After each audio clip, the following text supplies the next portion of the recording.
તો પહોંચી ગયા છે સાવરિયા શેઠ. અમે સાવરિયા શેઠ પહોંચી ગયા છીએ અને આ મંદિરમાં દર્શન કરવા જઈએ છીએ. તો અમારા હાથી છે કુદી બનાવી રહેજો. તો ચલો. તો ખાસ છે કુદી હેડવાનું છે. આમ ગોળ ફરીને પેલી બાજુ આમ છેક આ બાજુ જવાનું છે. અને એક ખાસ વાત બતાવું તો જો આગળ એ જો જમ્બો કુલર મૂકેલા બધો. આ જો મસ્ત પવન આવે થોડી વાર એવું ભારી અને એવું થઈ ગયું છે છેક સુધી.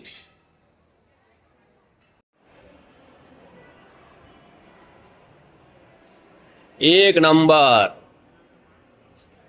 જય શ્રી સાવરિયા શેઠ. તો ફાઇનલી મંદિર પણ આવીએ છીએ. મંદિર બહુ હજી થોડુંક દૂર છે. જો બહુ દૂરથી જવાનું છે. આ મંદિર આ દૂરથી આ રીતનું દેખાય છે તો જોઈ લો. પણ એવું છે પણ જો આ એલઈડી માં આપણા સાવરિયા શેઠ એ દેખાય છે તો દર્શન કરી લો. જય સાવરિયા શેઠ. લઈ લે એમને લઈ લે ચાલુ રાખીને લઈ લે. કેમ છો મારા મિત્રો? તો કેવું છે તમે સાવરિયા શેઠના દર્શન કર્યા? 1 કિલોમીટર અંદર કમ્પ્લીટ ચાલે છીએ. તાણો મંદિરના દર્શન થયા છે પણ કેવું છે કે અંદર વિડીયોગ્રાફી કરવાની મનાઈ છે તો બી થોડું ઘણી જે ક્લિપ મળી છે તમને બતાવ્યું વચ્ચે તો જોઈ લેજો. તો દર્શન તમને મસ્ત થઈ ગયા છે. તો અમારા દ્વારા તમને જે થોડા ઘણા જે દર્શન હોય માફ કરજો.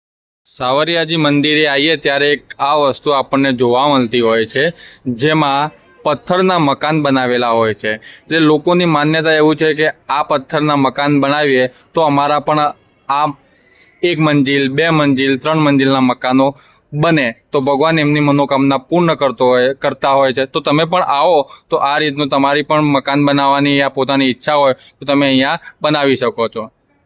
જય સાવરિયા શેઠ.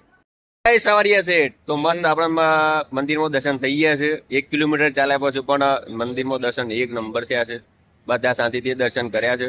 સવારમાંથી જ આપણે સામળિયા ભગવાનના મસ્ત દર્શન થઈ ગયા હતા. અહીંયા મસ્ત દર્શન થઈ ગયા. કેસરિયાજીમાં મસ્ત દર્શન થઈ ગયા છે.